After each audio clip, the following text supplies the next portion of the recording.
Okay, welcome again to another vlog. So we are now in week 7. So our topic for this vlog is about describing the set of integers and identifying real-life situations that make use of it. So in this lesson, we will find out the set of integers and identify real-life situation that make use of it. So in the number system, we have two categories, namely real numbers and imaginary numbers.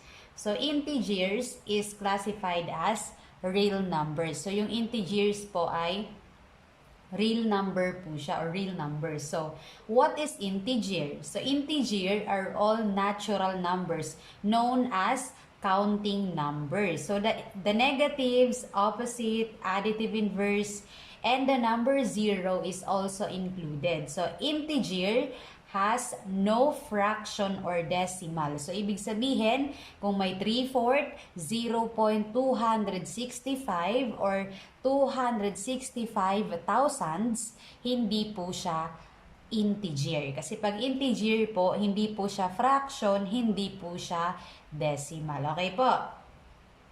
So, doon tayo sa ano yung application ng integer in real life. So, magbibigay tayo ng halimbawa. So, sabi dito, name a positive or negative number to represent or to present each situation. So, babasahin ko. Halimbawa, number 1, a plane climbing to an altitude of 10,000 feet. So, naandyan yung word na climbing. So, ibig sabihin, pag climbing, kung iaano natin siya sa integer, di ba ang integer ay signed numbers? It's either positive or negative. So, from the word climbing, so ibig sabihin pataas. So, ibig sabihin yung number 1, yung a plane climbing to an altitude of 10,000 feet, pwede natin siya or considered as positive 10,000 feet. Okay po. So, ayan lang naman. Kung aalamin natin yung ano niya, tawag dito, saan siya ginagamit sa tunay na buhay, nire-represent, kumbaga. So, ayan, mga ganito pong halimbawa. Ano pa ba? Halimbawa, taking 1,000 Philippine peso out of the bank. So, ibig sabihin, out of, parang kukunin mo siya. Taking taking out of. So, ibig sabihin, parang i-withdraw mo na siya or kukunin mo na siya. So, ibig sabihin, mahihinto kung sakaling nag-invest ka or nag-iipon ka. So, ibig sabihin, mahihinto. Kaya, kinoconsider to kapag nandyan ang word na out of. So, ibig sabihin, tatanggalin, aalisin. So, yan number na yan, kung i-represent natin siya sa integer, that is negative 1,000. Kasi tatanggalin mo siya sa yung pera sa bangko. Ganun po. Ano pa ba? 200 feet below sea level. So, below sea level. So, naandyan ang word na below. So, ibig sabihin, pwede mong i-represent yan as negative 200. So, ganyan po. Ano pa ba? A hiker climbing to an altitude of 6,000 feet. Naandyan po ang word na climbing again. So, pataas. Kaya, ang sagot dyan ay positive 6,000. Okay po. Baka hindi nyo po alam yung positive or negative. So, pag positive, gumagamit po tayo ng symbol na plus. Pero kahit wala na or hindi natin lagyan ng plus, considered as positive po yan basta walang sign ng negative number. So, kapag negative naman po, ang sign dyan ay parang minus sign lang po. Halos pareho lang or pareho nga lang po talaga. So, ayan po. Ano pa ba? Spending 5,000 pesos. So, spending, gumastos ka. So, ibig sabihin, kabawasan yon. Kumbaga, mababawasan yung pera mo. Kaya, kung i-represent natin siya, yan ay negative 5,000. So, ganyan lang po ang pagsasagot sa learning task 1 sa inyong week 7. Halimbawa, di ba? Basahin ko muna yung direction doon sa learning task 1. Name a positive or number integer to represent each situation. So, write your answer in your notebook. So, number 1, saving 25 pesos. So, nag-save ka ng 25 pesos. Halimbawa, sa baon mo, gusto mong mag-ipon. Ayan. So, ano ba yan? Paano yan i-represent? Positive 25 or negative 25? So, ganyan lang po kasimple ang learning task 1. Number 2, 6 feet below the ground. So, nandiyan ang word na below. Kapag below ba, ano yan? Positive or negative? Ano ba ang sagot dyan? Positive 6 or negative 6? So, ganyan lang po ang learning task 1. Learning task 2. So, sa learning task 2, you're going to name again, katulad lang ng number 1. So, sa number 1, gained 6% interest from bank deposit. So, gained. Ibig sabihin ng gain, kumita ka. Ayan. So, 6%. Paano siya i-represent? Negative 6% or positive 6%? So, ganyan lang po ang learning task 1 and 2. Ayan. Kung mapapansin nyo, meron na agad dito sa learning task 2 ng katulad ng number 2. What is the sum of negative 3 and sum of negative 3 and then 3 or negative 3 plus 3? O may ganyan po. Ang number 6, what is the sum of negative 4 plus 6? So, ayan. So, paano nyo malalaman yung sum yan kung hindi nyo pa alam yung rule kung paano nag-a-add or nagsasubtract ng integer? Hindi ko rin alam kung bakit sa learning task 2 ay mayroon na agad nito. So, para malaman nyo yung sagot sa number 2 and the number 6, you are going to add the given numbers. Ayan po.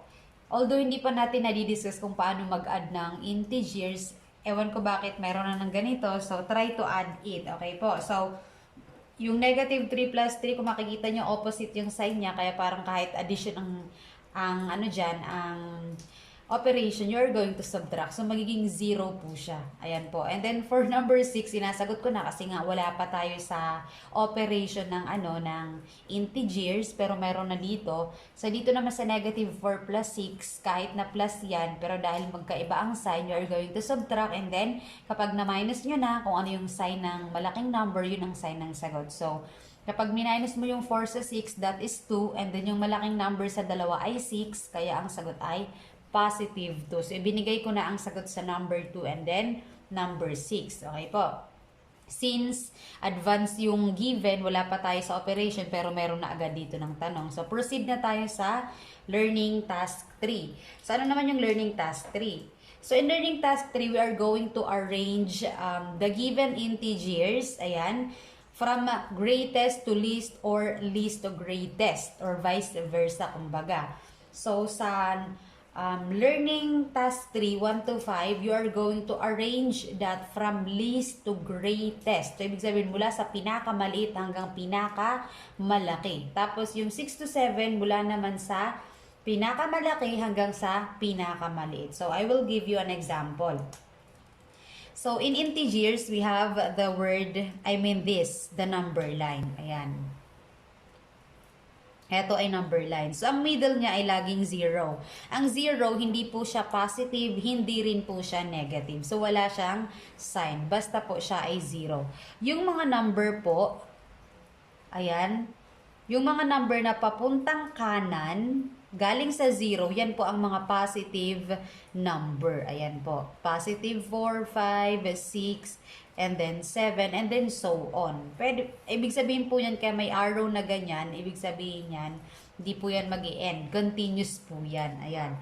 Dito naman, sa kaliwa ng 0, yan naman po yung mga negative numbers. Ayan.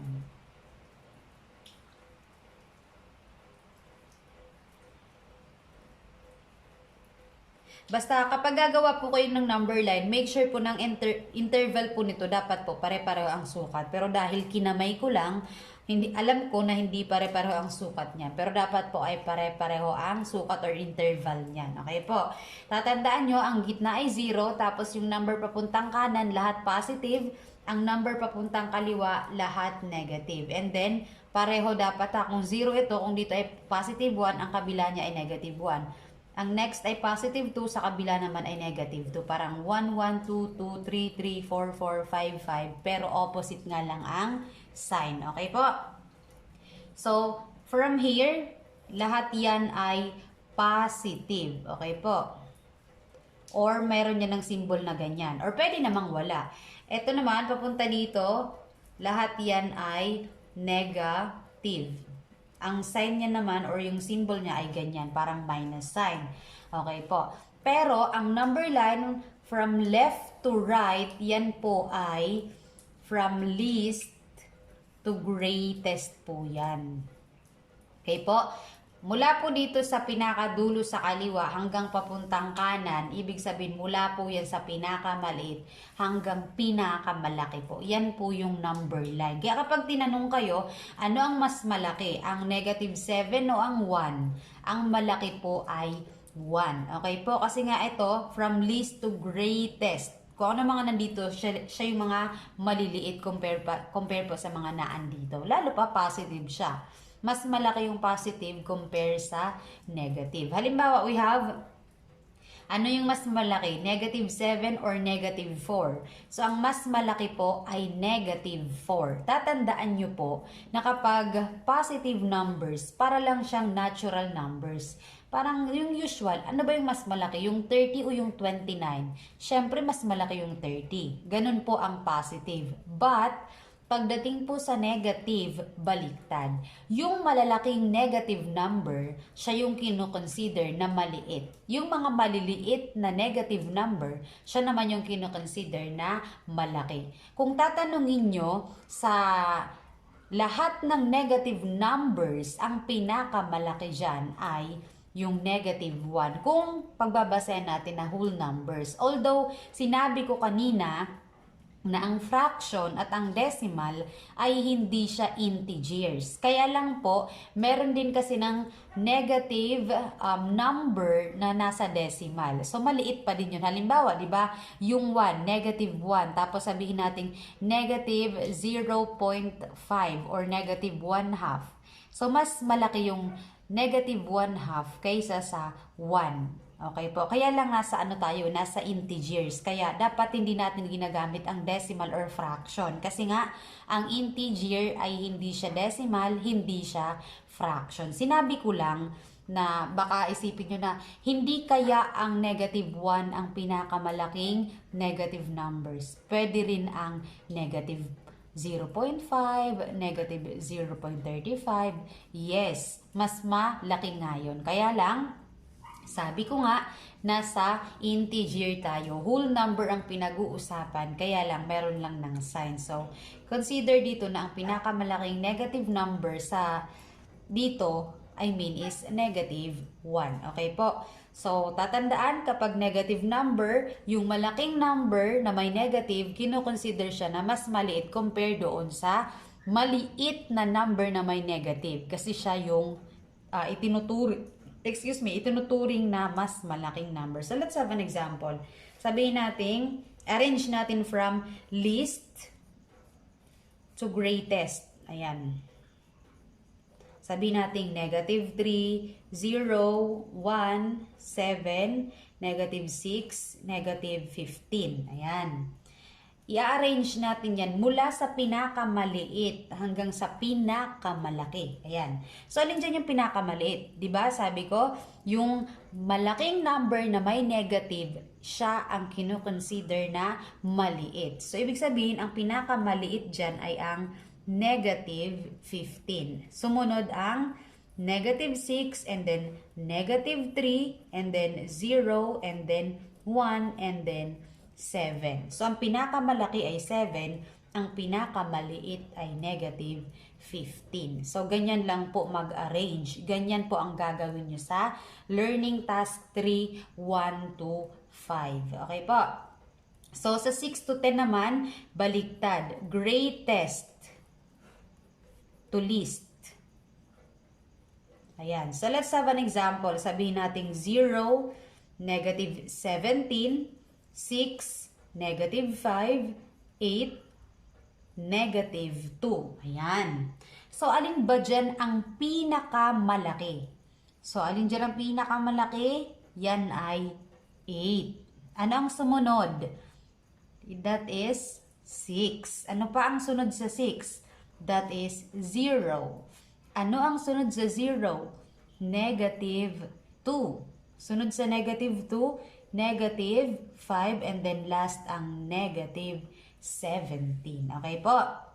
So, ibig sabihin, ang pinakamalaki ay +8, ang pinakamaliit ay -17. Tatandaan po ha, mas malaki si -5 tsaka si -2 kaysa kay -17. Kasi, sa negative numbers, opposite siya. Kung ano yung pinakamalaking may negative, siya yung kino-consider na maliit. Okay po? So, ganyan lang po mag-arrange from least to greatest and vice versa. So, ganyan lang po ang gagawin nyo sa learning task 3. Sa learning task 4, sobrang dali po.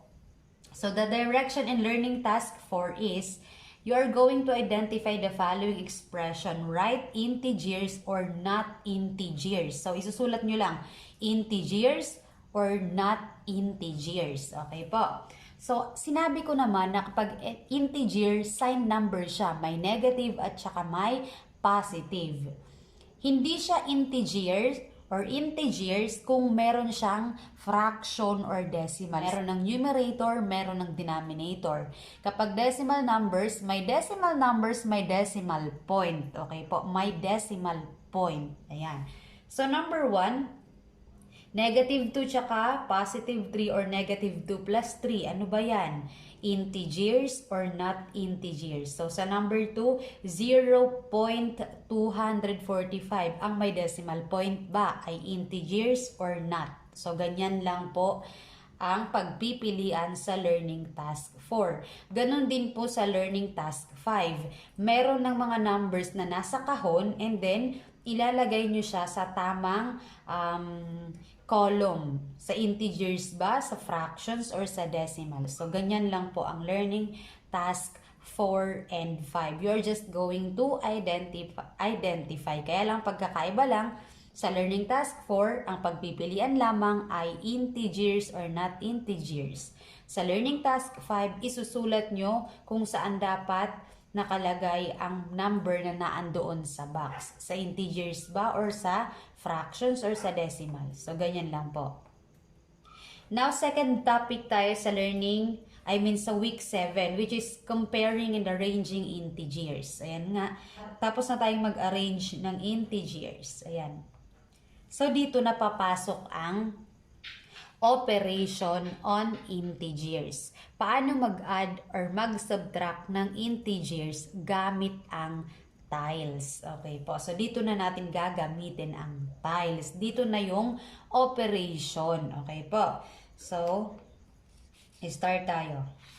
Ayan. So, let's have an example. Paano nga ba mag-add or mag-subtract ng integers? Ayan.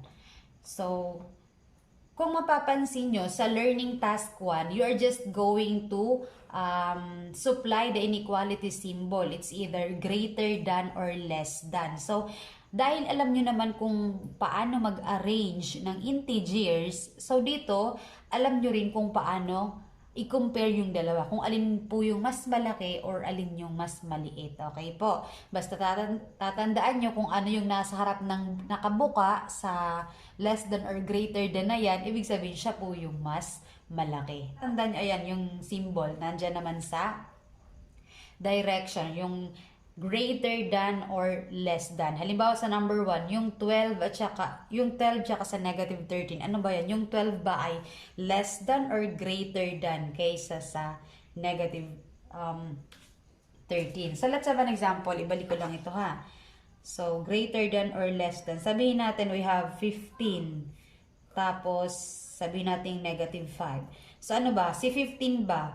Greater than or less than? So, ang tamang sagot dito ay greater than. So, nasa harap siya ng ito, yung parang bibig o nakabuka. Ayan. Kasi siya ang mas malaki. Laging mas malaki ang positive kaysa sa negative. Okay po. So, let's say, negative 7 and then negative 2. Alin dyan? Si negative 7 ba ay less than or greater than kaysa kay negative 2? So, siya ay less than. Mas mababa siya compare kay negative 2. So, mas malaki si negative 2 po ha, kay negative 7. Kaya siya less than. Negative 7 is less than negative 2. Okay po? Hindi po ito less than or equal ha. Ano po ito? Blank. Ayan. Ganyan lang po ang learning task 1. Okay po? So, sa learning task 2, 3, and then 4, dito na po tayo gagamit ng tiles, algebraic or algebra tiles. So, paano nga ba yun? So, let's have an example. So, sabihin natin,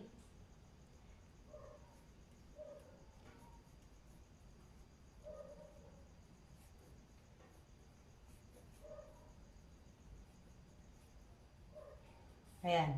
Sabihin natin, number 1 example, 4 or positive 4 plus positive 9. Actually, ginamitan ko lang ng positive na word, pero parang 4 plus 9 lang yan. So, alam nyo, dapat agad ang sagot dyan, di ba po? 4 plus 9 is equal to 13. So, napakadali. Kaya lang, baka malito kayo kapag meron na yan ng negative sign. Pero dahil ang instruction sa atin ay gagamitan natin siya ng algebra tiles, so kailangan natin sundin. Sabi dito, gagamitan daw natin ng red color na pen or kahit ano pa man, basta red color na tiles kapag positive. And then black color na tiles kapag negative. Okay po. So dahil ang 4 ay positive, kaya red ang gagamitin natin. So tingnan ko lang kung maayos akong mag-drawing. Ayan, basta red na tiles ang gagamitin natin. Ayan. Ayan, 4 siya. Okay po. And then, dahil positive din ang 9, kaya red din ang gagamitin ko. Okay po. Ayan po. So, lagyan natin ng sign sa gitna kasi plus yan eh.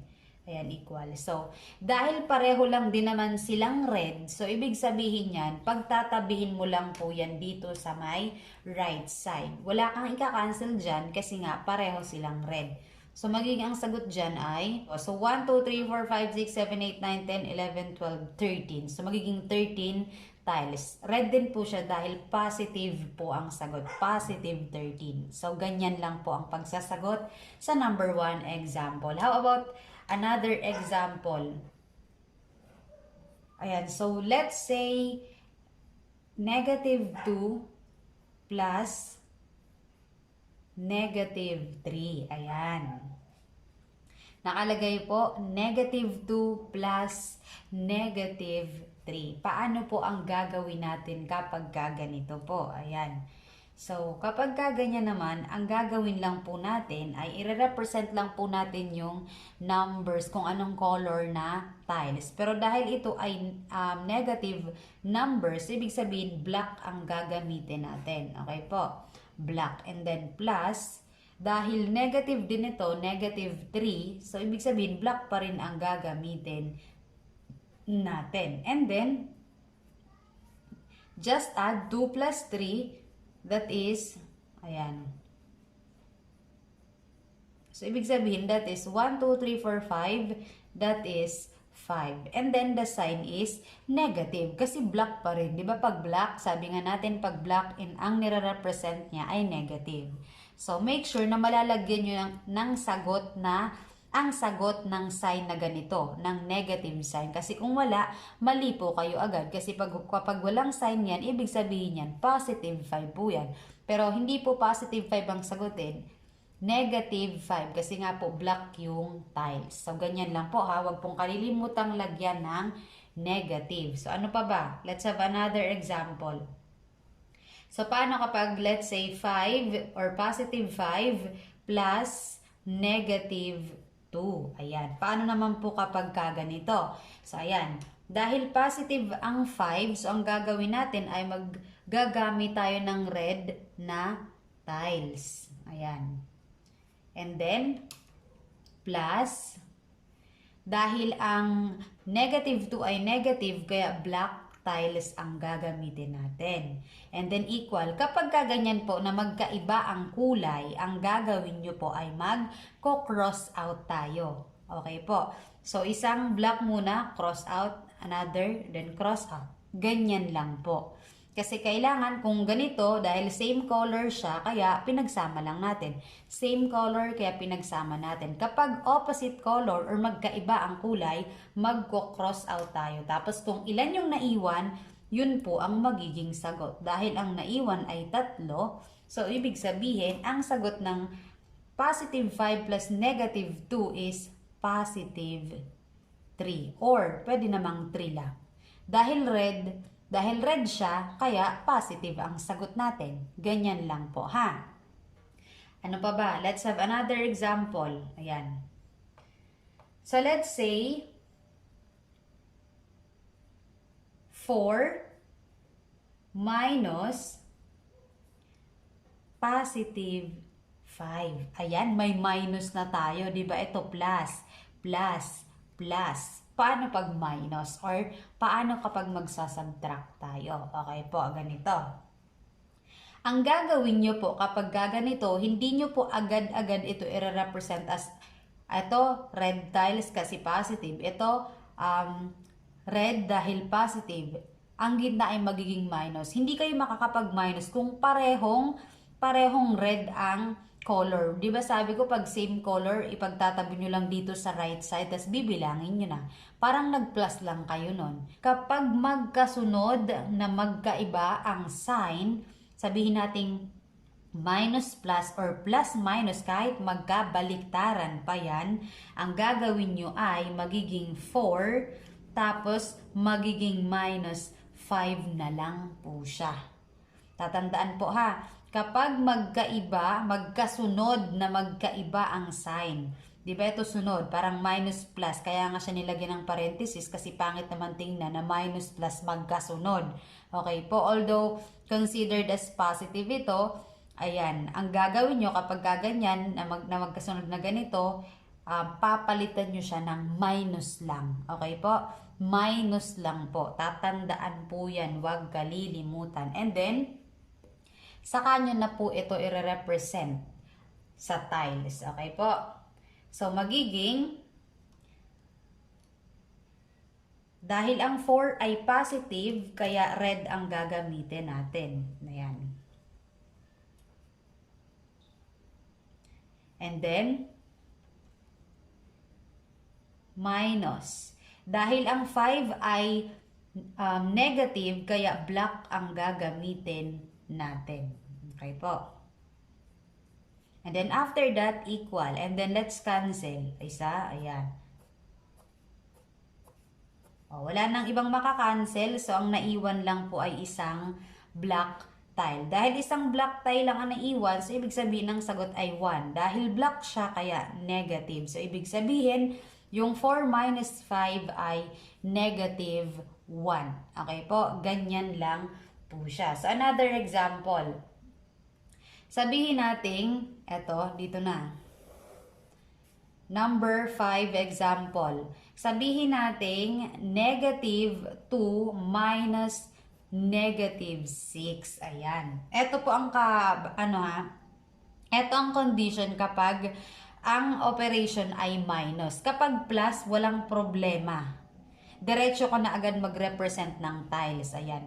Pero kapag subtraction, lagyan natin dito ng line kasi nasa subtraction na tayo. Kapag subtraction po ng integers, eto po, may mga condition po tayong dapat tandaan. Kapag magkasunod na magkaiba ang sign, magiging minus or negative. Paano kapag ganito na magkasunod na magkaparehong sign? Okay po, ang gagawin po dyan, kopyahin, negative 2, dahil ito ay magkasunod, magiging plus po siya. Although hindi ko pa dinidiscuss kung paano ang rule kapag nagde-divide or nagmumultiply ng integers, ito po kasi kino-considered as parang multiplication ng negative times negative. Kapag na-discuss ko na po yun sa inyo, maiintindihan nyo kung bakit nagiging positive po ito. At bakit ito naman ay nagiging negative. Tatandaan nyo po ha, ito, dahil negative tsaka positive, opposite sign kaya negative. Pag same sign, positive. Kapag parehong plus yan, positive pa din. Basta pag same sign, plus plus or minus minus, magiging plus po siya dito. Kapag ganito, minus plus or plus minus, or sabihin natin dito yung plus, dito yung minus, basta opposite ang sign, nagiging minus. Kapag same sign, nagiging plus. Okay po? Then copy 6. Okay po? Yan po ang tatandaan nyo sa subtraction. And then, saka po natin siya i-represent sa tile. So, negative 2 kaya black ang gagamitin natin. And then plus. Dahil yan ay positive 6 kaya red tile. red tiles ang gagamitin natin. Ayan. And then, after that, cross out, isa, dalawa, dalawa. So, ang naiwan na lang ay apat na red tiles. So, ang sagot natin dito ay positive 4. Positive dahil red nga po ang naiwan. So, ganyan lang po mag-add and subtract ng integers gamit po ang tiles. Sana po ay naunawaan nyo po yan. So, ganyan po ang gagawin nyo sa learning task 2, 3, and 4 sa week 7 using these tiles. Okay po ha? Again, sa plus, walang problema. Diretso nyo nang i-represent sa tiles. But, sa subtraction, meron po kayo ng tatandaang rules. Sana malinaw ko pong nasabi yan. So, that's all. Thank you.